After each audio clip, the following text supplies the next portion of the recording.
abolish slavery and free the slaves if that means you will lose Kentucky and Missouri, or Kentucky, Missouri, and Maryland, particularly important, right? So he doesn't want to alienate the border states that are slaveholders. Alienate, to drive away. So definitely be aware that this is, now Greeley was in New York, but Greeley was a Democrat. And in New York, a lot of Democrats, actually, no, that's not true. Greeley was Republican, but he was not convinced of, like, in New York, there were a lot of anti-secession people, but there were also a lot of anti-black people. And they didn't want to fight what they called an inward war. Does that make sense? Inward war. They didn't want to do that, particularly which ethnic group you can imagine. The Irish. The Irish were not interested in fighting on behalf of the Union if it just meant abolishing slavery. Okay. So I would do it. If I could save it by freeing some and leaving others, I would do it. But nonetheless, Lincoln had already decided if the time presented itself, what would he do? He'd find a way to end slavery. If he could find a way, he would do it. Okay. So I asked you about the butternut region earlier. Where is the butternut region? You see it on the highlight here? Right. And so why are Ohio and Indiana in the southern part identified with, pro-Confederate leanings? And they very much were. That area was settled by Southerners. Very good. If you look at where southern Ohio and Indiana, but guys, this should probably make sense to you if you study the political map. First time in like 60 years, a candidate did not win election who won Ohio. You guys are aware of this? President Trump won Ohio this round and didn't win re-election, right? Normally, if you win Ohio, what? So why is Ohio so different? And why are Indiana so different? Keep in mind, Vice President Pence is from where? Indiana, right? So why are these two states, southern portions, distinctive? Thus making these two states much more today what we call battleground states. In other words, northern Ohioans are different than southern Ohioans. Northern Indianans are different. So why? Okay, if you've never been to Louisville, you can literally look across the Ohio River from Kentucky into where? In Indiana. Like there's Indiana, there's Kentucky. So a lot of people who settled in southern Indiana and southern Ohio were from where? From Virginia and Kentucky. You understand? From the South, right? So southern, those northern states were very much like the South. My buddy tells the story of seeing more Confederate flags flying at an Ohio Leonard Skinner concert than he ever saw at him. All right, so the point is that these states have divisions within them. And so this will be an important part of the war, the butternut region. Okay. Did y'all read about the Native Americans yet? So if you read in the book, and I'm looking on page 424, it talks about the 5 civilized tribes have been forced to move where by now? That what they called then Indian territory. Was yes, that's right, Oklahoma. And who did they side with? I love this. Your book every once in a while gets funny. So the 5 civilized tribes, all right, notably the Cherokee, were slave owners. Some of them. The Confederate government agreed to take over their payments, invited them to sign delegates to the Confederate Congress. And so the Oklahoma Indians did side with the Confederacy. Some of the Cherokee and the Plains Indians. Now, this is the great sentence. Read this or listen to this. Meanwhile, a rival faction of Cherokees and most of the Plains Indians sided with the Union, only to be rewarded after the war with a relentless military campaign to herd them onto reservations or into oblivion.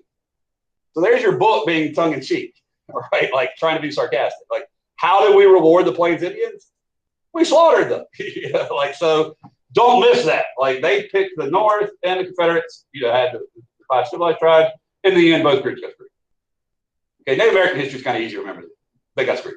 That's kind of how it works. So yeah, it's a really weird sentence. So only to be rewarded with a campaign to herd them into oblivion. Why did West Virginia secede?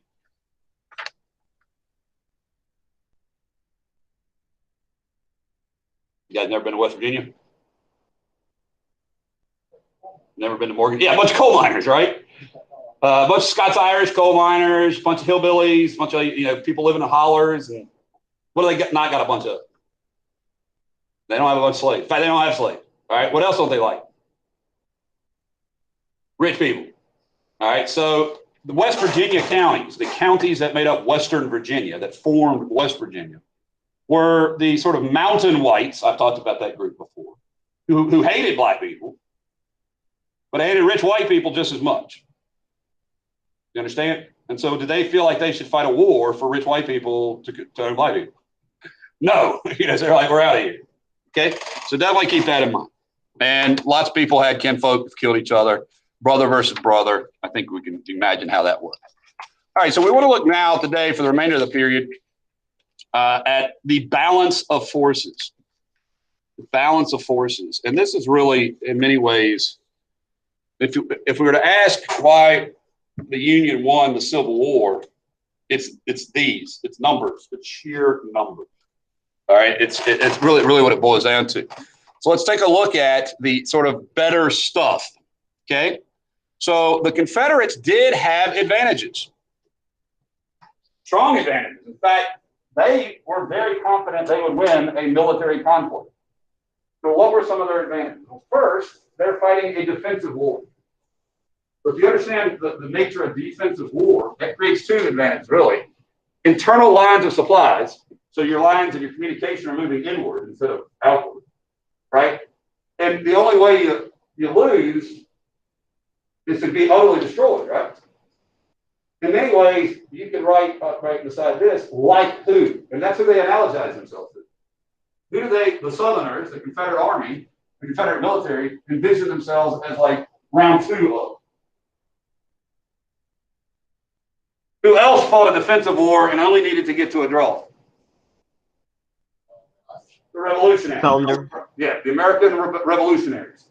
So they, if you want to put it in parentheses here, keep in mind that many of the granddaddies of these Confederates were American Revolutionary veterans. Robert E. Lee's grandfather was a colonel under George Washington. Okay? So you get the idea, it's like they see themselves as the American patriots from the Civil War, now from the Revolutionary War.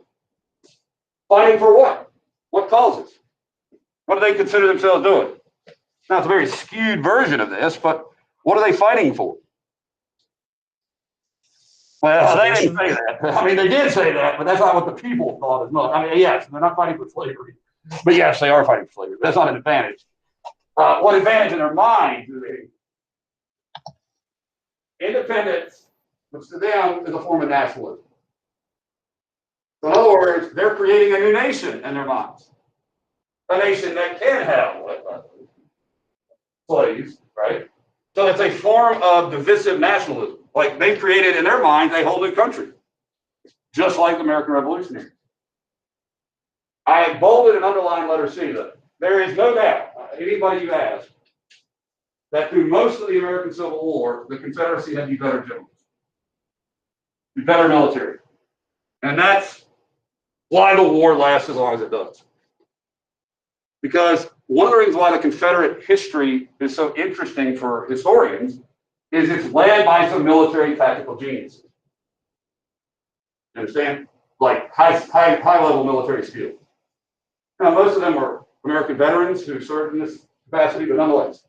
Now, much of the war would be utilizing two skills that Southerners did a whole lot of: riding and shooting. All right, you understand? Southerners were on horses. Virginians were legendary for their horseback riding. Okay? So Southerners were very experienced in riding, which cavalry was made up of horse riders, and shooting, hunting, using a rifle, using a weapon. They looked at the North as a nation of shopkeepers who had no experience in the kind of roughing it in the wild. Okay? And of course, they expected, like in the War of 1812, that New England would not really be supportive of the war that much, because what would they need? They would need the cotton for their textile mills in New England, in the industrial sector. So they have an economic, they think they have an economic advantage. Okay? But they had enormous disadvantages too, and these will end up costing them the war. They had terrible scarcity in what we call materiel, or the things necessary to wage war, supplies, resources. Okay, they just had none of that stuff. So if you want to put in parentheses behind here, their only hope to resolve this problem was what? A la the revolution. How did George Washington overcome this problem? That's right. What does Robert E. Lee hope to have happen? Get the British or the French. So the Confederate leadership are very desperately hoping for a European ally who will provide them with the things that they will not be able to get from the North. The South does not have a navy at all. So this is going to be an enormous disadvantage when the Union blockades the South. The Southern Navy was practically non-existent. Okay. You could also write in here, the Southern infrastructure was practically non-existent. What does that mean? Roads and trains and canals weren't in the South, but both the absence of a navy and the absence of infrastructure were problems. Actually, you know what? I'm sorry. That's the B is infrastructure here. I'm doing this off the top of my head. B is infrastructure. D is Navy. All right. D is Navy. Not that. South, no Navy. North, pretty powerful Navy.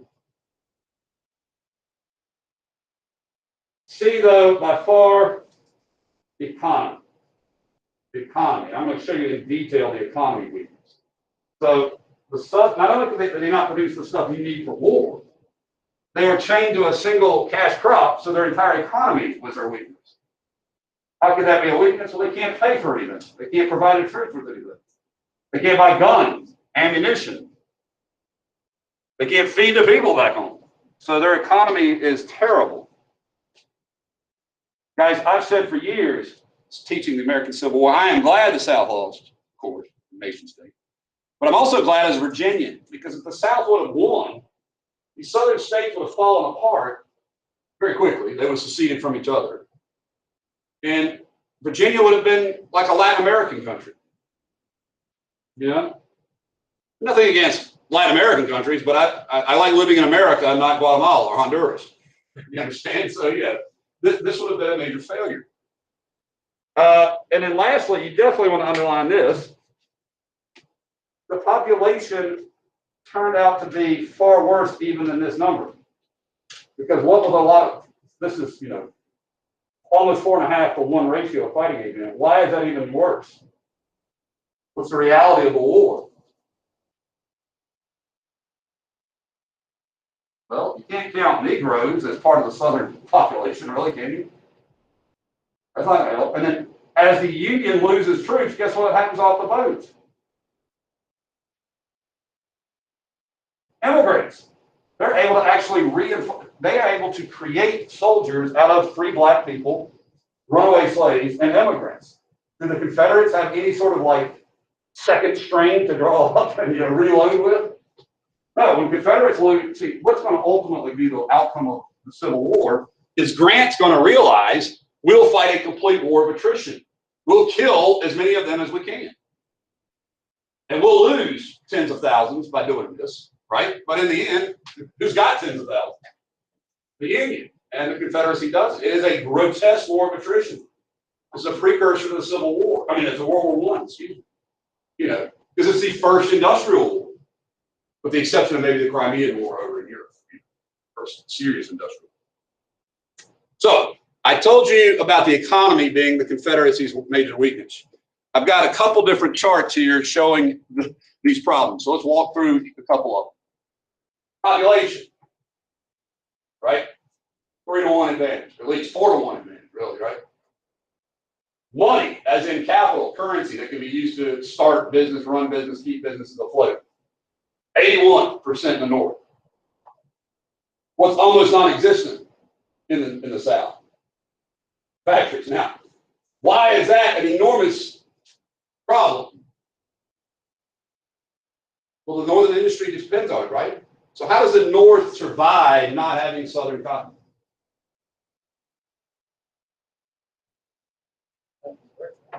Not particularly. I mean, maybe a little, but the Navy will seize, as will the Army, will very early on seize what? Huge stores of cotton, huge supplies of cotton. So in other words, they just take it, as war supply. Like when they take Mobile, Alabama, okay, when they take New Orleans, do they get a lot of cotton with it? They just ship it north. So would the government like sell it? I don't know if they sold it or if they distributed it, because what that is, I imagine somehow, because keep in mind what were a lot of the factories making, like uniforms and stuff like that. I don't know if they requisitioned it for that.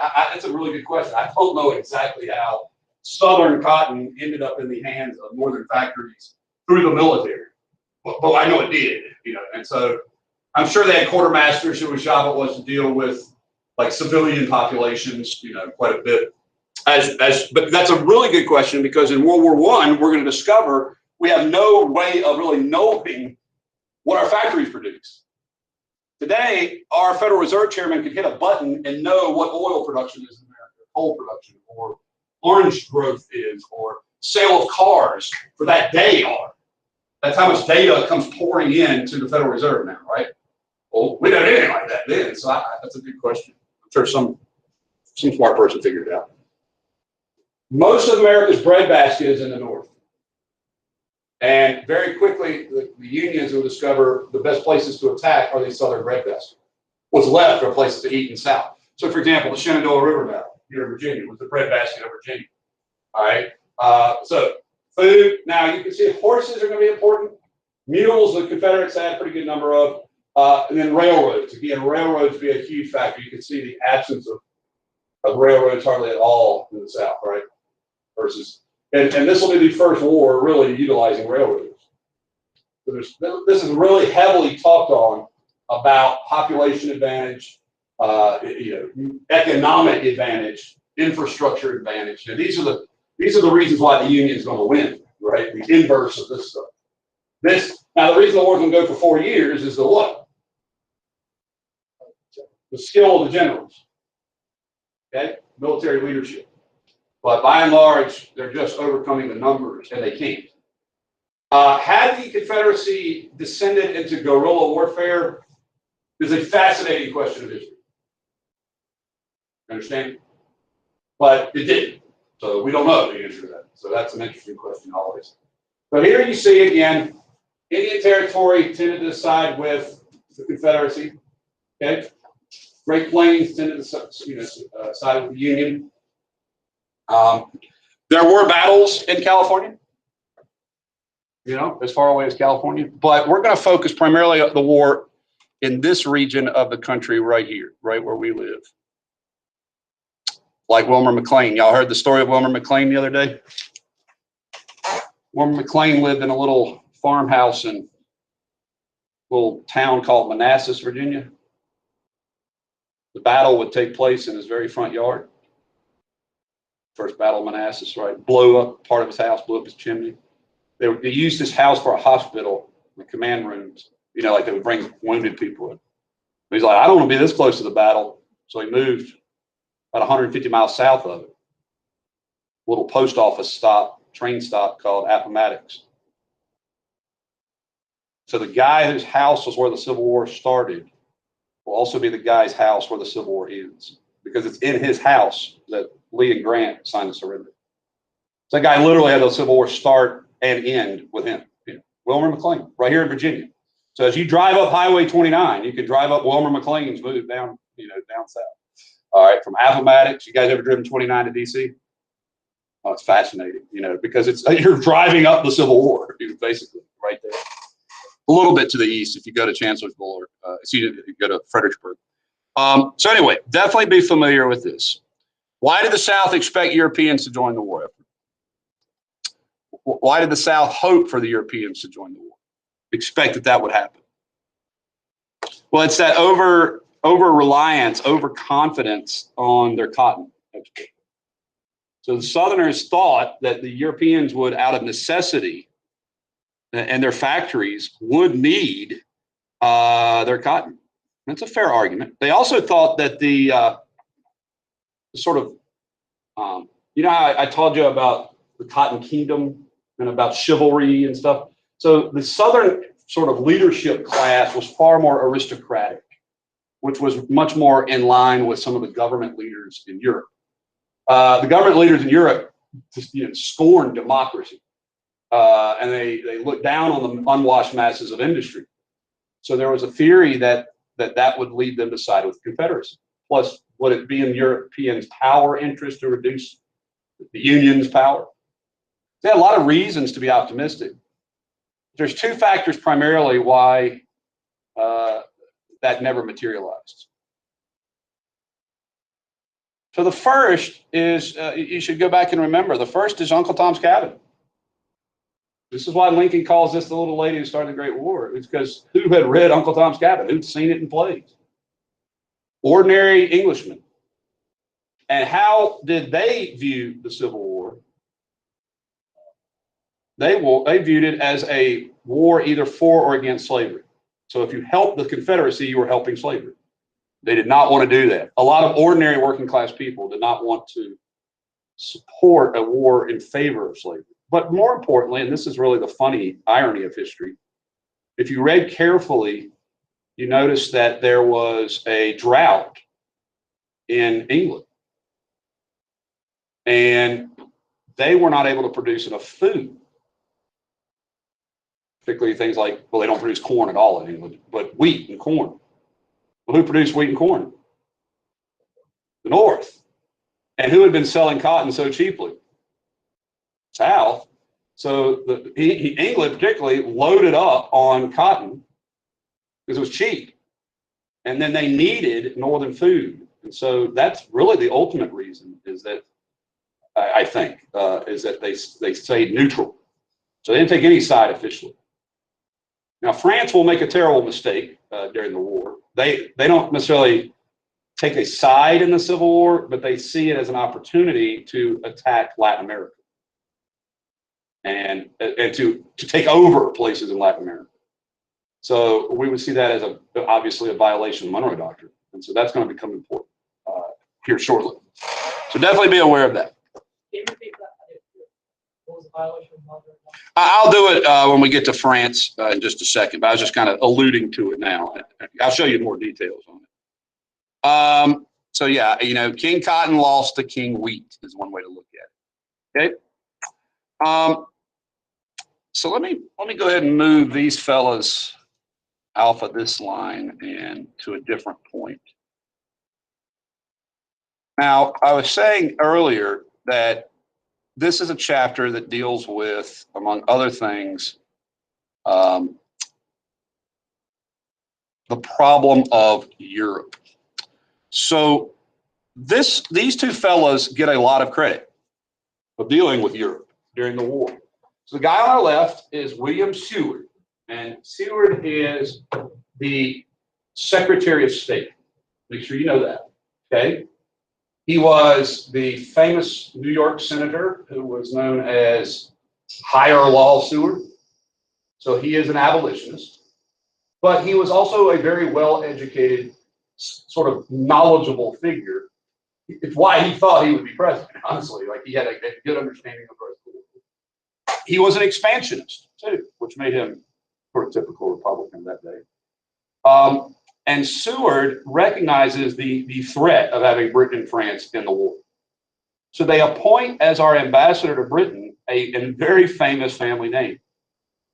This is Charles Francis Adams, whose grandfather was John Adams and father was John Quincy Adams. So you understand, this is a very famous Adams family. So this is Ambassador Adams, Charles Francis Adams, and he will be our representative to Britain, our ambassador to Great Britain during the war. So he's a smart guy, and he had some very knowledgeable roots when it came to European affairs. Okay. So be aware of Seward as our Secretary of State and Charles Francis Adams as our ambassador to England. Now, what are the challenges that Adams and Seward have to deal with? Keep in mind, Britain and France aren't fighting a civil war. By the way, if you're curious about what was going on in the 1860s during this period in Europe, this is the age of imperialism. So much of what Britain and France are doing is beginning to take over Africa and India during this period, right? Global domination. This is the Victorian age. Okay, so these are what we had, and again, I point this out as far as why ultimately the English chose to stay with the Union as far as recognition. They don't, in other words, they don't recognize the Confederacy as a country. They don't make loans to the Confederacy, and that is their need for what? For food, and also they didn't. Keep in mind, there had been a revolt in England in 1848 by the common people. Okay, and so they did not want to alienate, or the Parliament did not want to anger ordinary English people, because it seemed like they were on a powder keg ready to blow, like labor unions and workers and stuff like that in England. Okay. All right. So make sure you know these two groups, and keep in mind, in the end, this wheat issue wins out. So what do we got to deal with when it comes to this? Well, we have three sort of water topics, I guess you might call them, water issues that arise here.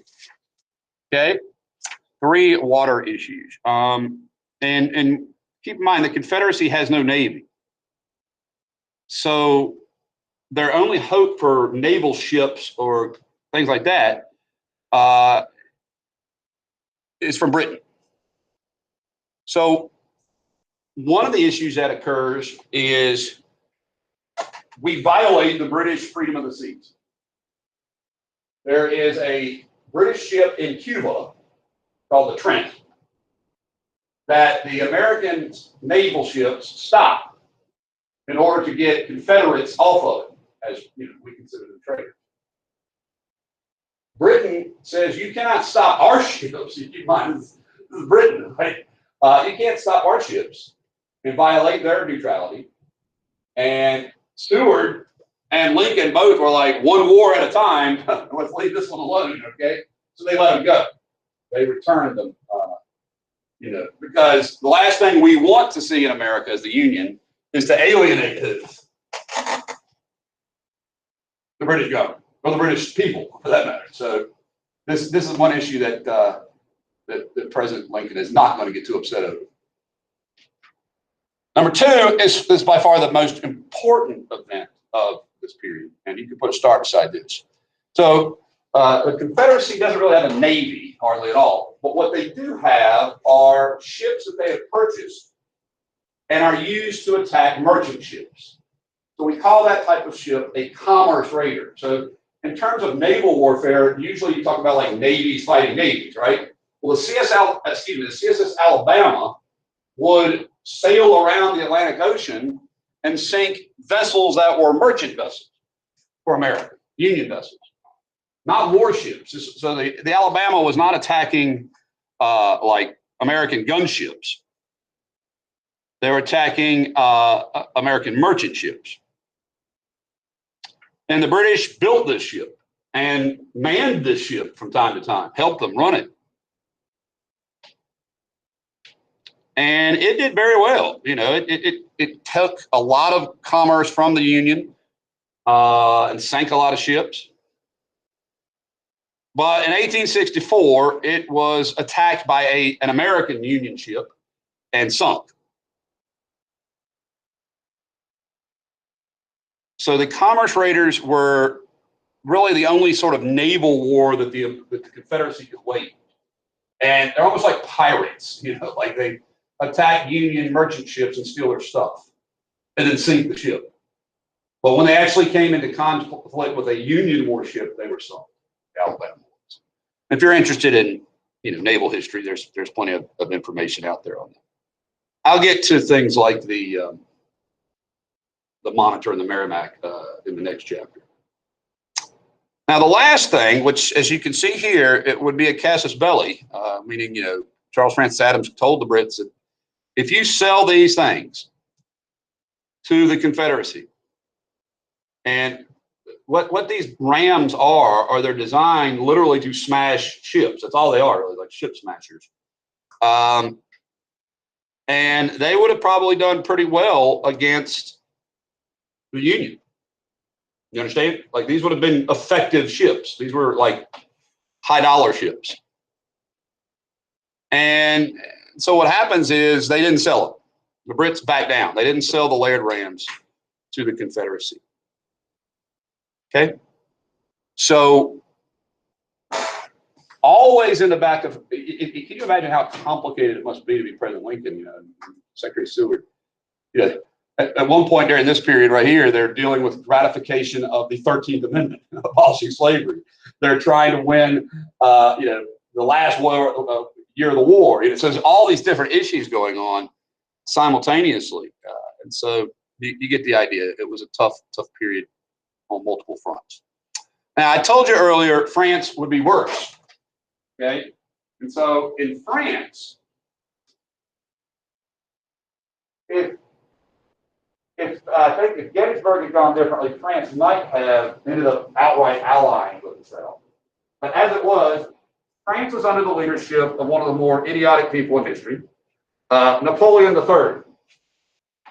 Okay? Not anything like his namesake.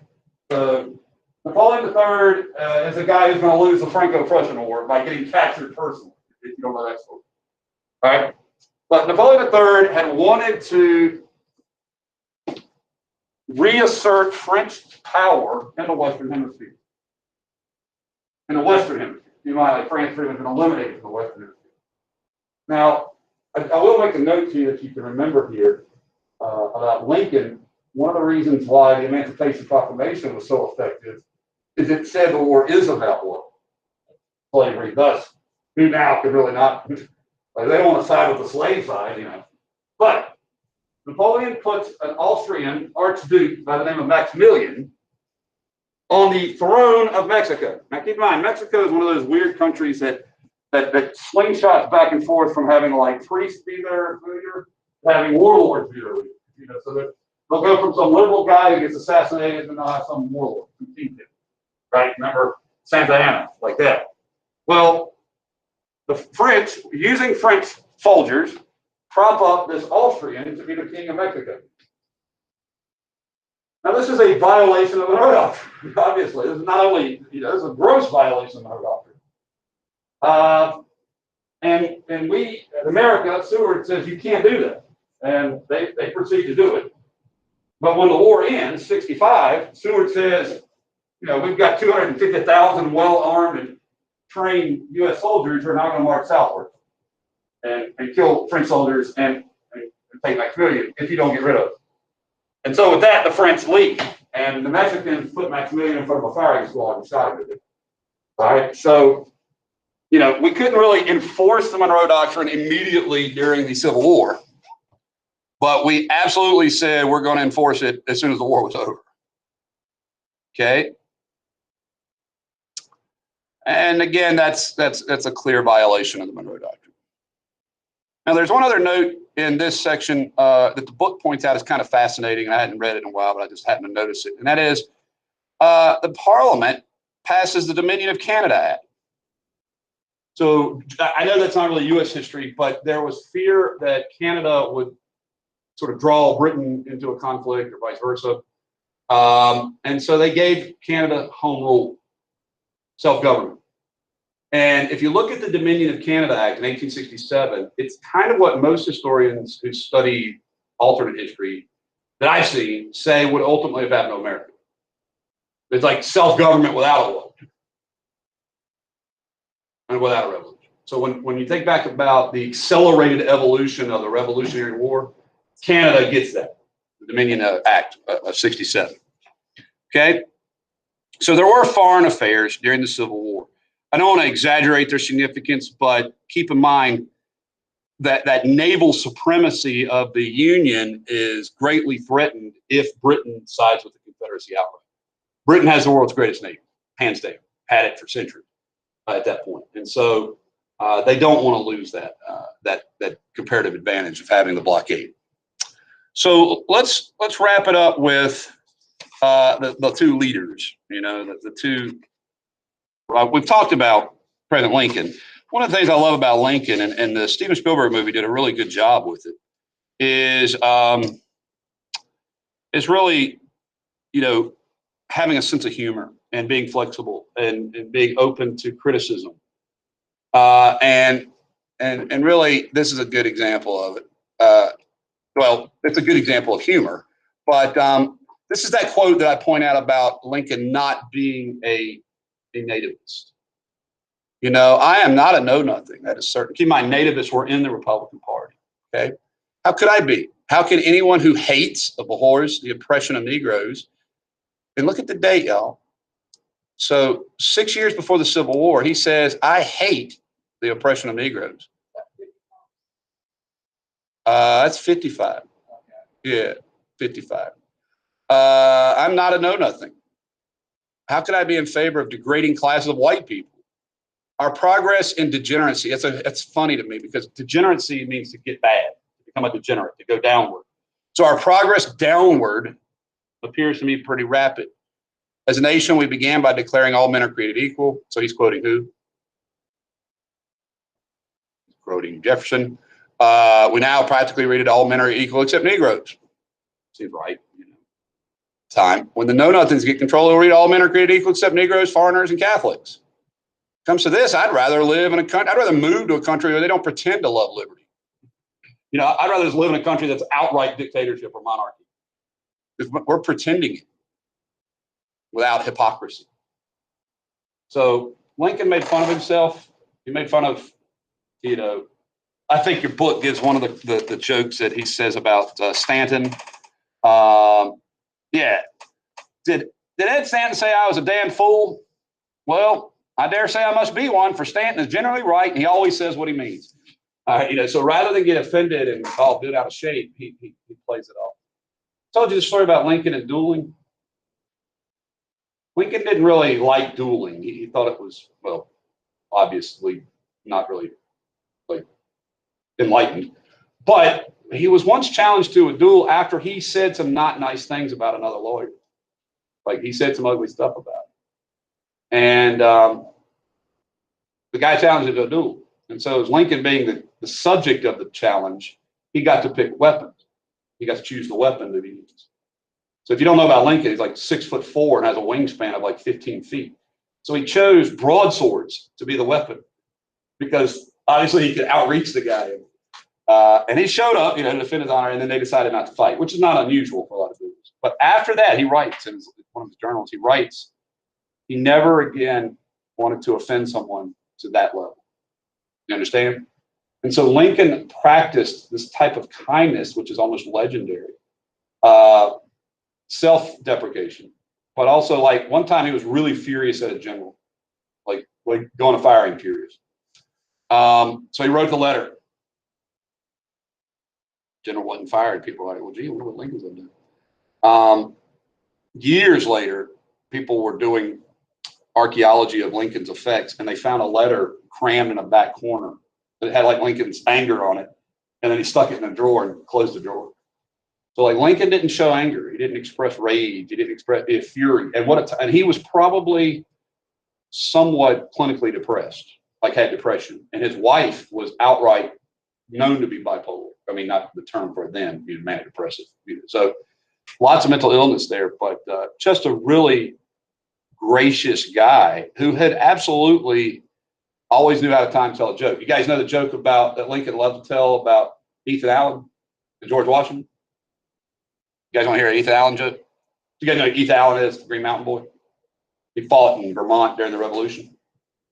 He was one of those guys that went up to Fort Ticonderoga. Remember that place? Cannons. So anyway, Ethan Allen this is a joke that Lincoln tells. Ethan Allen was in Britain one day, and he was at a sort of like a group of noble people's houses, rich people's houses. And he said, I need to use your privy. It's like the outhouse, right? And the British people knew he was coming, so they had been planning to plan a joke on him. So they came, and he said, I need to use your privy. So he goes to the bathroom, and when he gets to the bathroom, he goes in and closes the door. He's surprised to see a painting of George Washington in the bathroom. So when he's done doing his business, he comes back, and all the Brits are like laughing a little bit, and they're like, so Captain Allen, what did you think about our location of your President Washington? He said, I think it's perfect. They're like, perfect? How can you think it's perfect? And they're like, Oh, easy.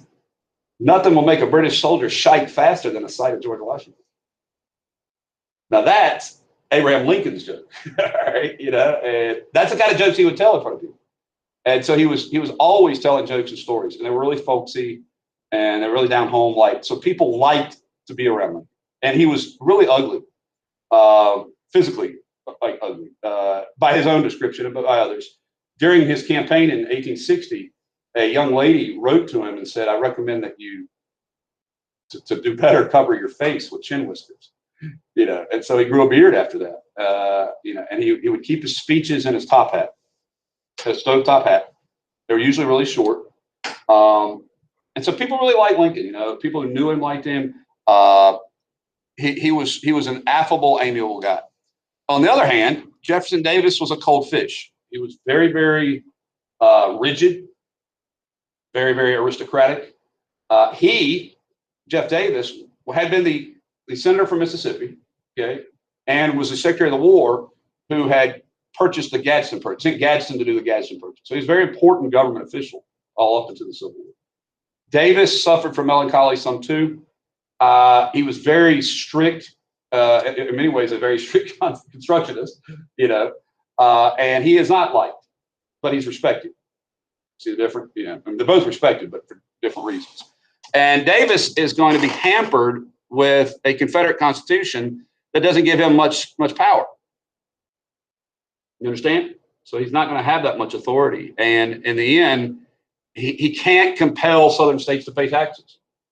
He can't compel Southern states to submit soldiers. And the guy on the right looks like he's about 12 years old. He was known in Congress. He was a congressman at the same time Lincoln was, as Little Alex, because he's that small. I mean, he just looked like he had a condition, you know, Benjamin Button. Anyway, he very young looking, but not young in reality. This is the individual who wrote the Cornerstone speech and gave it. This is the one individual, most notably, who gives the most racist talk. And he is a senator from Georgia who is now the vice president of the Confederacy. So here's the Confederate White House in Richmond. Today, it was, for a long time, it was called the Museum of the Confederacy in Richmond. Today, it's called the Museum of the Civil War. And it's a lot more than just Confederate history now. But this is in Richmond, you know. They had their own seal. You can tell whose picture that is, I think. Who's that? No, that's George Washington. He's on a horse, and but no, they really thought of themselves as, you can see their motto, with God as our vindicator, as being religiously right, morally right. You understand? Fighting a moral cause, they believe. And Washington was one of their role models. They felt like they were fighting a war, a revolution, not a rebellion. Okay. Here's a cartoon from the period that I like a lot. And here's Jeff Davis as like a Viking going to war. And then can you tell what's happened? What happened to the cartoon? Yeah, and now what is he? Well, which animal? Yeah, he's a jackass. So Jeff go to war, Jeff returning from war, and you flip him over and he's a jackass. Yeah, that's kind of stuff they did in newspapers and stuff. Okay, so tomorrow we will fight the draft riot, and we will see what happens with the remainder of the chapter. Not much left, and we'll see what the role the ladies had. So yeah, so that should conclude tomorrow. Okay.